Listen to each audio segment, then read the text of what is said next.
Please come into my room.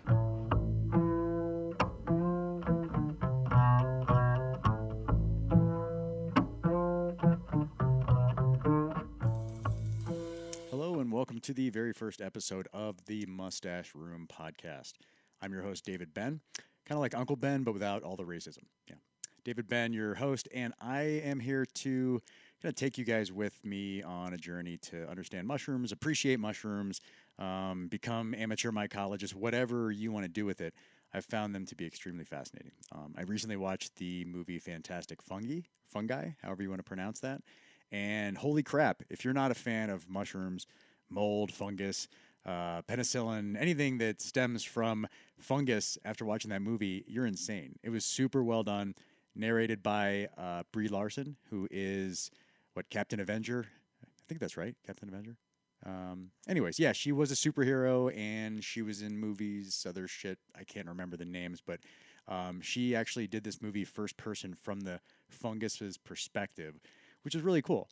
And it had Paul Stamets, who's like the mushroom god, Michael Pollan, who is a best-selling author who wrote about psilocybin and psychedelics, and he's a big culinary guru. It had really awesome people, testimonials, just really well done. So again, this podcast is from a amateur, experimental perspective. There's no real education behind this other than things that I've found out on my own, a lot of research online. So it's a lot more organic and less formal than maybe some of the mycologists that you have met or come across in the past. However, the enthusiasm will not be hampered. You will always have enthusiasm from me, and I'm really transparent and open about learning, and there is no ego. So one of the cool things about psychedelics, ayahuasca, psilocybin, some of the things I've experimented with, is they really kind of diminish your ego. And we can go into more detail about that another time. But I think for me, it's been really a beneficial thing because, once your ego gets in the way, you look at things with preconceived notions, and, you just always have this burden weighing on your perspective of life. So when you remove some of those shackles, it's pretty liberating. So that's one of the main reasons that I've really come very fond of psychedelics, because they offer you that perspective. Not many other things can do that.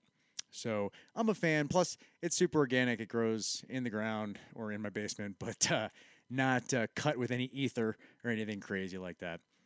So that we will progress with this podcast in that fashion. On this first episode, I had my buddy Patrick. And we'll stay away from last names. My buddy Patrick, I knew him when I lived in Tampa. He is an improvisational comedy expert. I mean, he's been doing it forever, really talented. He teaches classes. He's a voice actor, a traditional actor, and just an all-around good dude. He's part of the improv Boulder. I don't know if that's a troupe or what he's doing, but he lives in Boulder and super talented guy. But he kind of turned me on to some of the nuances of psychedelics. I did an ayahuasca experience when I lived in Orlando. I should say in the Orlando area. The experience was in Orlando, and Patrick was the one that pointed me in that direction. And I would have to say that is one of the most powerful experiences of my life. Really kind of paved the way for me wanting to have kids, and I can never show my level of gratitude for that experience as a result of the change it had and me wanting to have kids and procreate, some of the things that I wasn't too interested in prior to heading into that experience. So Patrick pointed me in the direction of ayahuasca. He also kind of explained some of the things about psychedelics that really, without having experience in using them and experimenting with them, you wouldn't really be able to discern. So just kind of a mentor in that capacity, and just a super cool dude. So some of the audio, because we had to do a Zoom session due to the COVID pandemic, thank you, former President Donald Trump, for perpetuating that much longer than it had to. But because of that, we had to do a Zoom session, and so some of the initial audio was a little rough. So the portion that you're going to hear is a little truncated. We'll have Patrick on again, so you'll get to know him in future installments, but just know there was a little bit more to the podcast than what you're going to hear, but without tweaking some of the audio at a really delicate level. I don't even know how I would have made that work. So we'll have to bring him back to fill in some of those gaps. So with Patrick, basically we go over the process of cultivating mushrooms at a very high level, very early phase of the game, just to kind of give light to some of the jargon, some of the techniques, terminology that you run across when you try to cultivate mushrooms.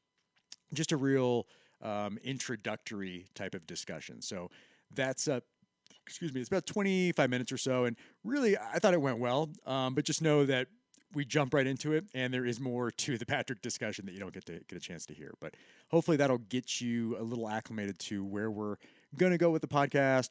Some of the things that have really got me geeked out, really nerding out with science and really understanding the way the stuff behaves, and really cool stuff. So the things that we're going to touch on in the future, not today, but in the future, I definitely want to profile specific mushrooms that my wife and I have experimented with in cooking. With lion's mane and some other. We did hawk's eye, lion's mane. I'm trying to think of piapini, I believe, is another one. I'll have to look up the spelling and be able to pronounce those more officially. But really, really awesome dishes, awesome flavor coming from these different varieties of mushrooms. So I want to bring on the wife, who's a nutritional expert. She's actually studying right now to be a dietitian. Very proud of her.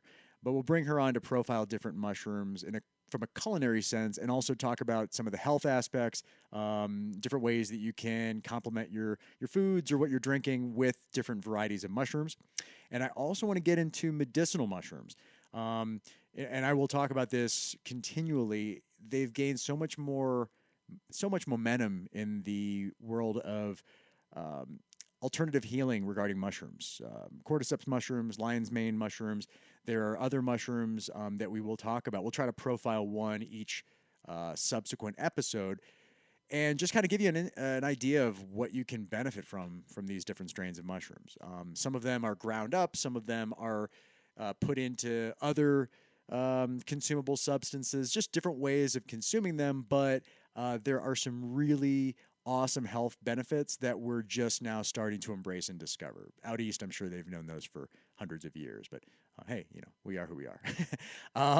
So yeah, lots of cool stuff to come. I currently am working on growing my own psilocybin mushrooms. So a lot of the things you'll hear in my discussion with Patrick come from my own experience.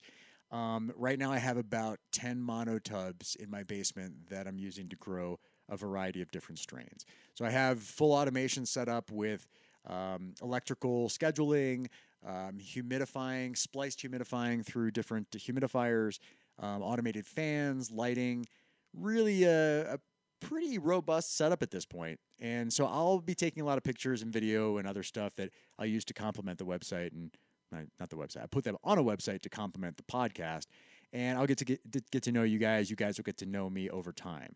One of the things that we discussed that got cut off in our conversation, Patrick and I used to have a podcast when I lived in Tampa called The Frightened Ear.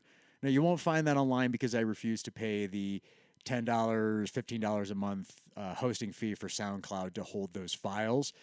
So you won't find that online, but that was my original podcast. There were about 100 episodes, and it was comprised of stand-up comedy and mixed martial arts, commentary, news, current events, all kinds of stuff.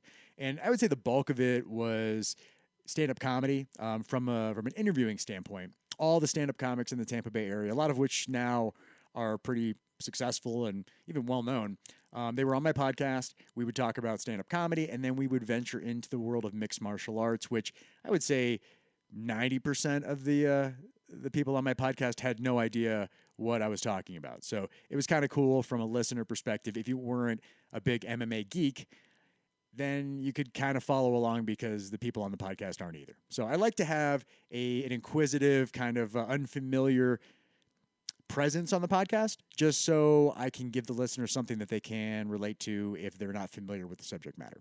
I'm really into answering any and all questions and guiding you guys down the right path. So again, I'm David Ben, and I'm super excited about where we're going to go with this. This is episode 1. Patrick and I are going to talk now about cultivating mushrooms. I hope you enjoy, and bye. I want to start off with some of the early phases of cultivation. So, anybody that's interested in psychedelics and you don't want to go to your drug dealer and ask him for mushrooms and you want to just do the journey yourself and be able to make not drugs but beautiful fungus that can take you on amazing journeys. I'm going to help you get started. So, Okay, great. first things first. Mushroom spores are kind of the smallest, the earliest point of inception for a mushroom, right? So, we'll talk about as we go through this podcast. We'll talk about what happens when a mushroom is fully bloomed and its umbrella opens up and the spores come out and trickle down onto whatever surface it's sitting on. But those spores are then used to. Are you getting a whiteboard for me? Yeah. Okay. Those spores are then used to make more mushrooms. So in nature, basically, when a mushroom is fully bloomed, it lets go of its spores, and the spores in the wind travel to other locations and then fall and make more mushrooms. But because we don't have a full nature scenario here in my basement, right? We have to improvise and we have to use things. There we go, spores, nice. Patrick's doing a really nice visual depiction of what I'm talking about. So the spores fall, and in nature that works. In my basement, that doesn't work, right? I have to get those spores and I have to harvest and go through the process myself because the wind and Mother Nature are not going to do it for me. So spores are legal to purchase in the U.S. You can purchase spores from a number of different places. Wait, did you just say mushrooms are legal? Mushrooms are not legal. In Denver, where we are, decriminalized. I don't know what that means. Spores, legal. Mushrooms, not legal. Yes, correct. In the visual diagram, which you listening to the podcast can't see, we have this all laid out. Those look like Super Bowl trophies, but they're actually mushrooms. All right. And I'm a huge Browns fan. So depending on the Browns' state of play, my mood may be positive, as it is this week, or it may be negative. Thank you for pointing out Odell Beckham Jr., ACL tear, not going to be with the team. Okay. So moving past that to a happier subject, you can buy spores. You can buy spores legally in the U.S. There are a few different places. If you look them up online, I'm not going to endorse anybody specifically, but if you look them up online, if you look for mushroom spores, most of the people that sell traditional spores, like just culinary spores or medicinal spores, they'll also have the psilocybin, which is the active ingredient in mushrooms. They'll also have those available as well. Questions on that, Patrick? Well, yeah, I have a question. So Yeah. I've heard that you can buy the spores in like a vial. Yes. And then So you drop them onto like some media. good question. So the spores, again, they fall out from underneath the mushroom's umbrella, right? And when you buy those spores, they come in. Traditionally, they'll come in what's called a spore syringe, right? So it's a syringe that has a sterile liquid, which consists of sterilized water and mushroom spores. All right, so it's usually like 10 cc's of sterile liquid 10 with spores. cc's. 10 cc's. Side note for the listener, Yes. The band from England, 10 cc's, got their name after learning the average sperms count was approximately 10 cc's. That's, well, True story. Yeah, Trivial Pursuit, Jeopardy, that could come up at some point. So, yeah, 10 cc's. And so, again, we're not making those syringes. The process to make those syringes is a little elaborate because you do have to have sterile water and the spores have to be not contaminated by anything foreign, right? So typically they'll mail these syringes legally right. to you. So they have prepared those syringes in their laboratories in a sterile environment. Whichever vendor you use to purchase the spores from. You'll buy those syringes, and they're not that expensive. Usually maybe like $10, $15 per syringe. Maybe slightly more, but if you buy combo packs, I'd say, $10 to $20 per syringe is a good ballpark. And 10 cc's is a decent amount, right? So You can. Not a dollar a cc, everybody. Dollar a cc. Quick math. Patrick's here for the quick math. If Patrick's not here, I can't guarantee I'll have that quick turnaround time. Anyway, so you buy the sterilized syringe with the spores. If you look at the syringe, it'll actually have the spores suspended in that liquid. You can actually see them. Okay, and they will sometimes concentrate into little blobs inside the syringe. Ultimately, you're going to shake that up to suspend them in the most dispersed fashion possible within that spore syringe. So you take that syringe. Now that syringe is going to be injected into some sort of spawn, something that the spores can then go to the next phase of growth, which is building mycelium. Okay, so you can take common, they're called substrates. You're going to take some substrate.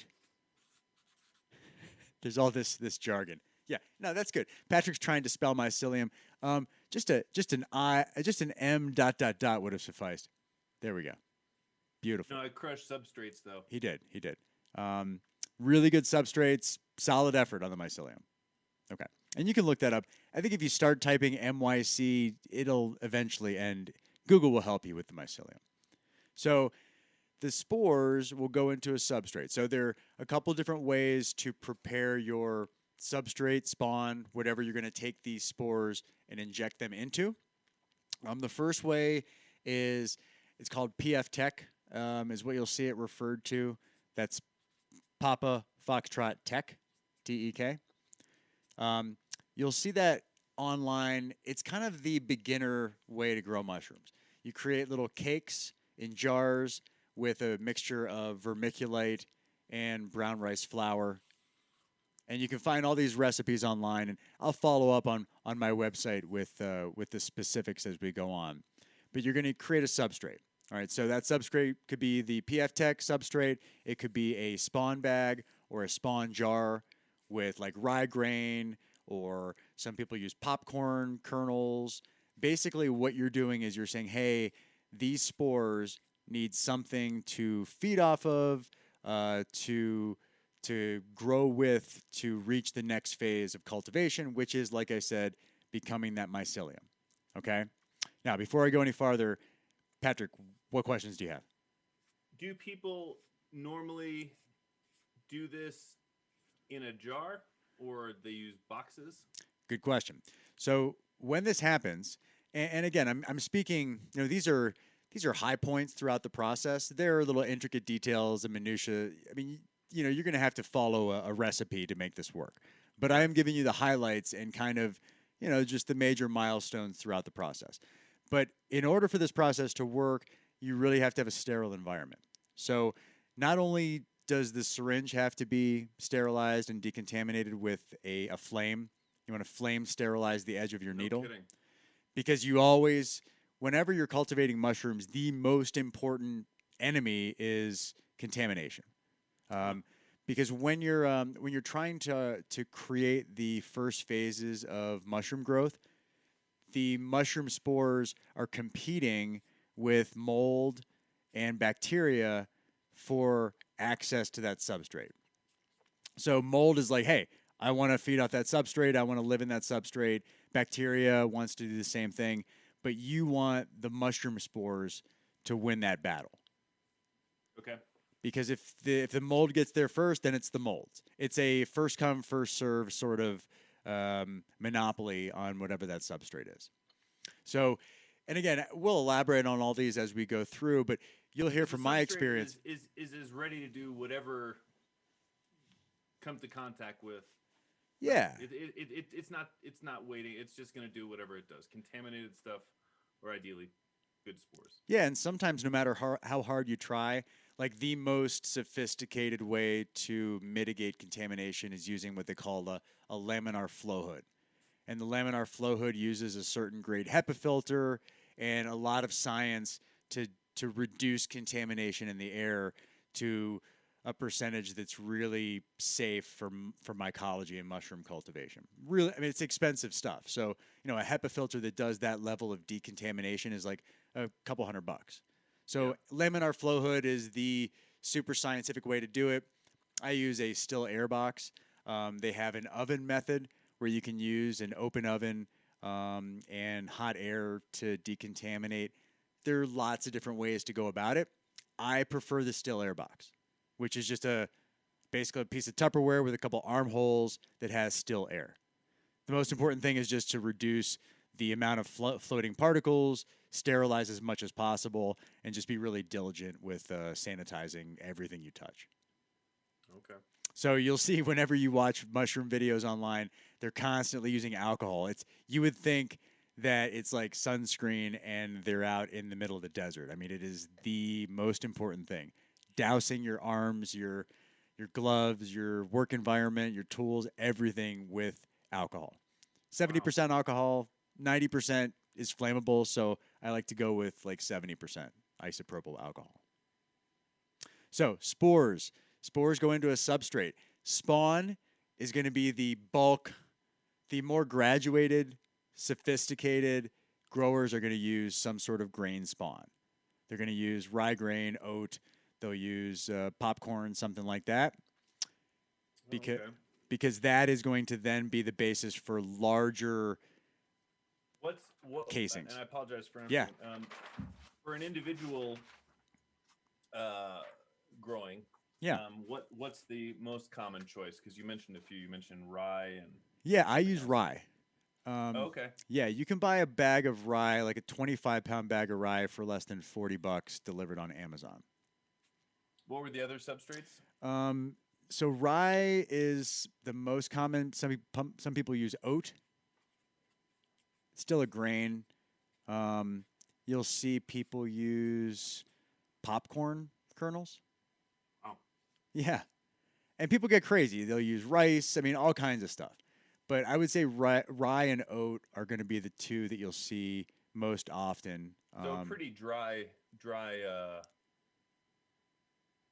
stuff. Well, so the process of creating your spawn is you have to hydrate your spawn, and then you have to add a couple components to your spawn, like coffee for some acidity, and then you add gypsum, which gives a little bit more of a texture to the grain so it doesn't quite stick together as much. So you have to hydrate the grain. There's a boiling process, a drying, and then adding the acid and the gypsum. So it's a little bit more than just the dry grain that you get out of the bag. But it seems to be a good place for the mycelium to really grow and flourish from my experience. Okay, cool. Yeah. And you can buy, like if you go online, you can buy spawn bags. You can buy spawn jars that are pre-made, pre-sterilized, so you don't have to fuck with that process. So all you do, and I realize we're talking about a process, but with these examples, you buy a box, you buy a bag or a jar, and you buy a syringe, and then Bob's your uncle? Yeah, if you bought a spawn bag that was pre-sterilized, and you bought a spore syringe, and you in a sterile environment, which with those two things and the way you're handling it, it doesn't need to be too elaborate, but in a sterile environment, you could grow your mycelium with just those two things. Wow. And once you have the mycelium, that's a whole other next step, but that's the hardest process. Is getting to the mycelium is the hardest process because contamination will enter pre-mycelium. So from what you've covered so far, you start with you. I love that the visuals. Again, if you're listening, it doesn't mean anything to you, but for me, it's helpful. Good, and hopefully this will make it a video someday. So when you get a really big Patreon following, they'll get to watch this. Hell yeah, man! So we for the person that wants to do this for themselves, they'll obtain approximately 10 cc's or a million little lives of this. A million little lives. Yep. Some kind of substrate. So again, the substrate is your spawn essentially at that point. Yeah. Yeah, it's the womb. Yeah. Okay. Yeah. So they'll do this, and you can look up PF Tech, and then there's a number, but the most common would be rye, and then of course the gypsum.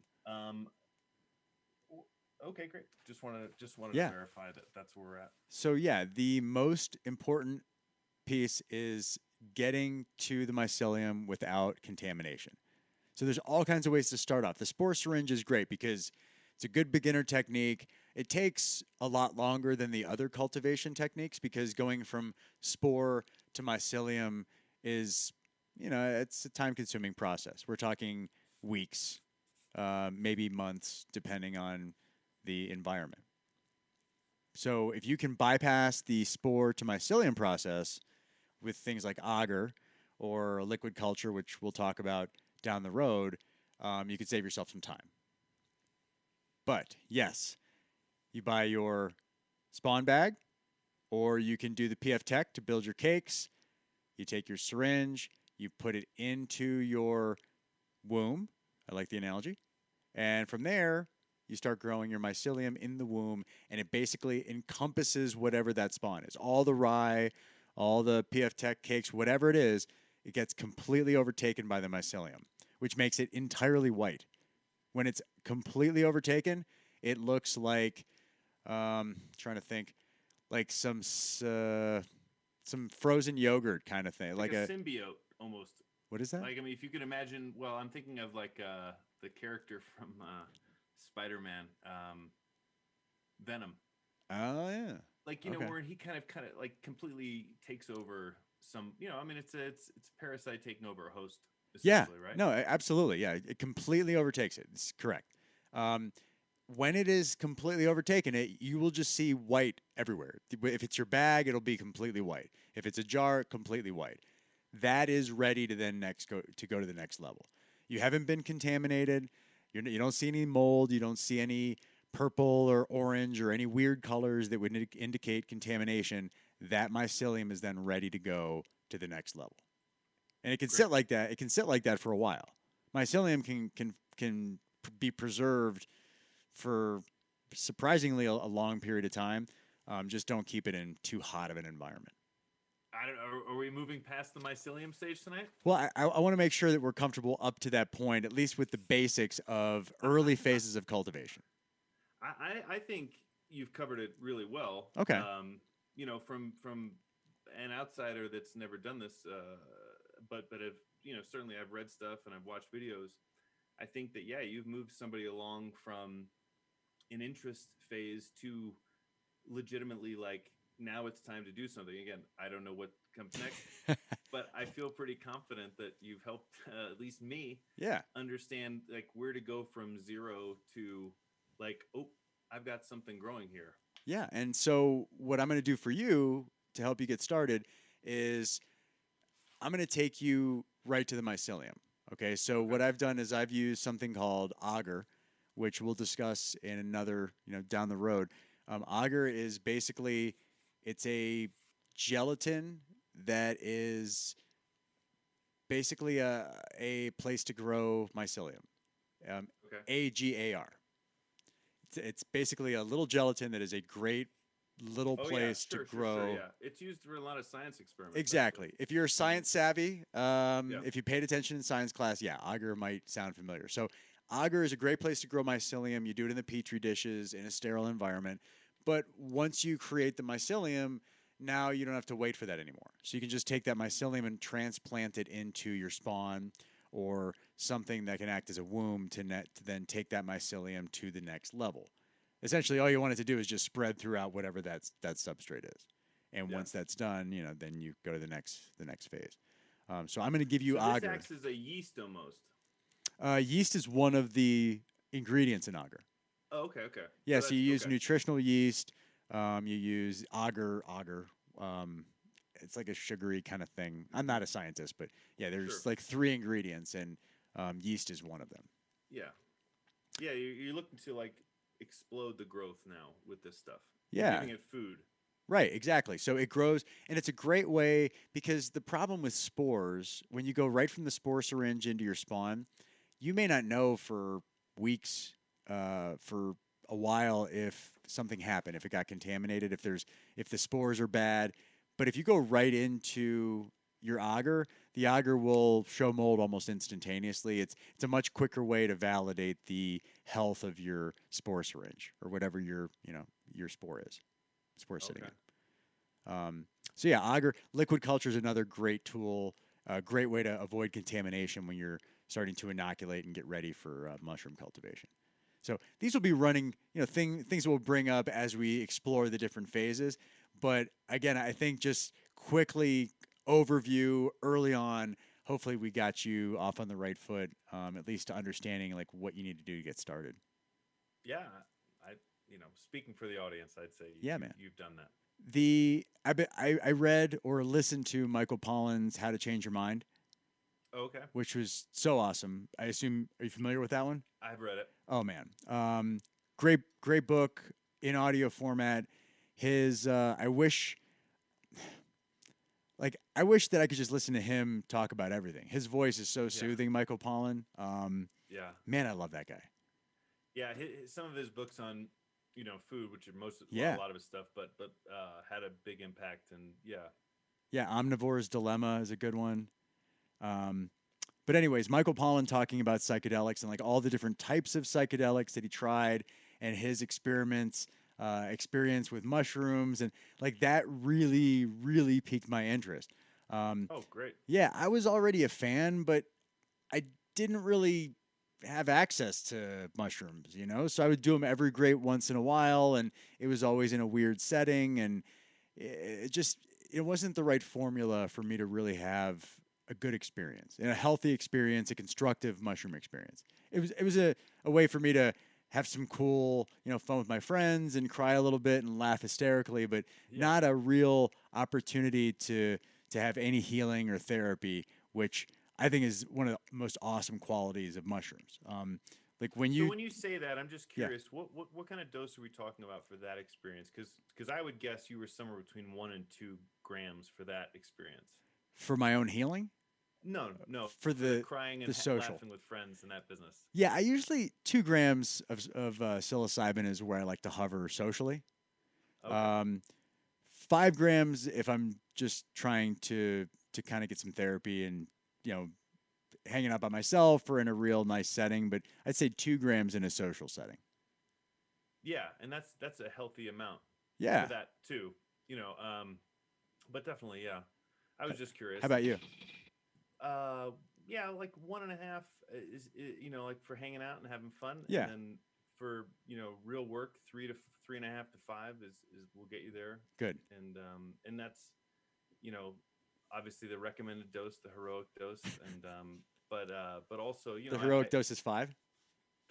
yeah, according to Terrence, 5 grams dried Yep. in darkness, and and I'd say for somebody who's had some experience with DMT, the powdered form, um, for me there were on a couple experiences with 5 grams there were like I don't know if it was an hour and a half or 2 hours of what seemed like a prolonged DMT kind of experience. Oh wow.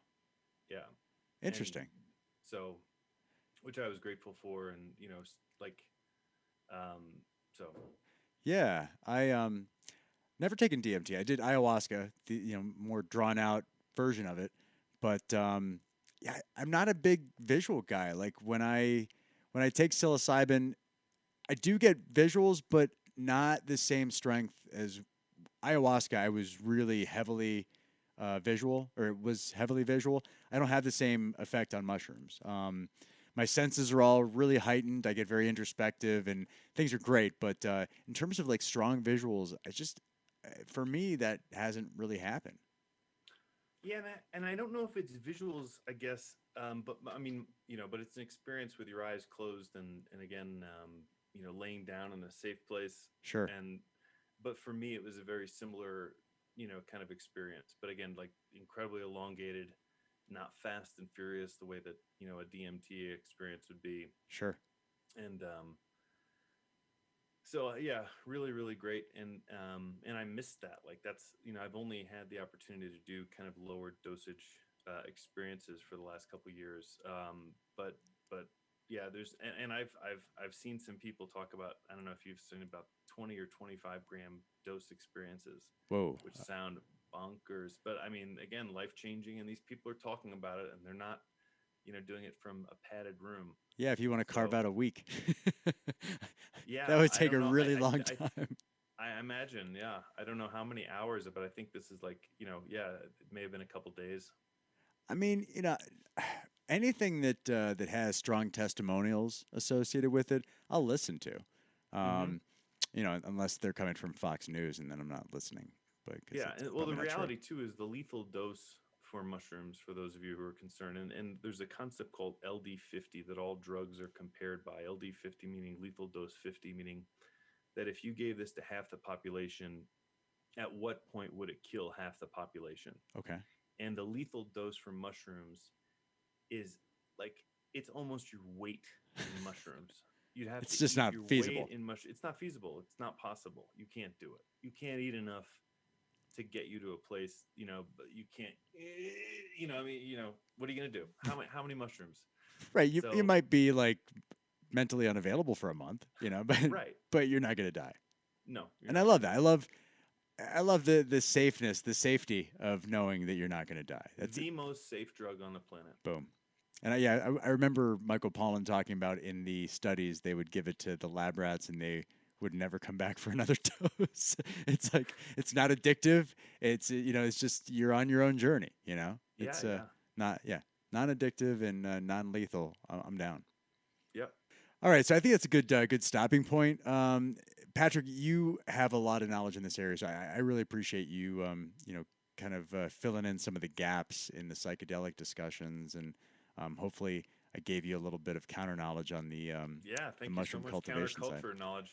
Fantastic.